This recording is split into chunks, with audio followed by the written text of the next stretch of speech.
Короче, bugun neobычный прическа qilamiz. Yana o'sha soch to'lib ketgan tarog'imda sochini yulib tortib tarab tashladim. Keyin esa qovun kalla qilib tepaga otdi dumiday qilib yig'ib qo'ydim. Hi.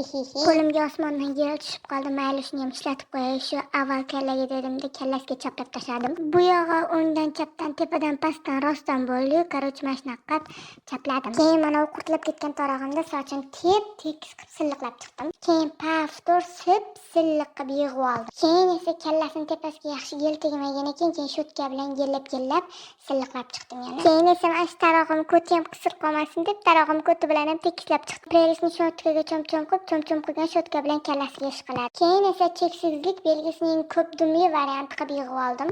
Keyin esa tepa pasini oldi orqasini prelis bilan cho'miltirdim. Keyin esa qo'limga mana bunaqa narsa tushib qoldi. Nimaligini o'zim ham bilmayman. Короче, shu bilan ham cho'miltirdim. Короче, bugungi prichoska tugadi. Bay bay, obuna bo'lib qo'ying.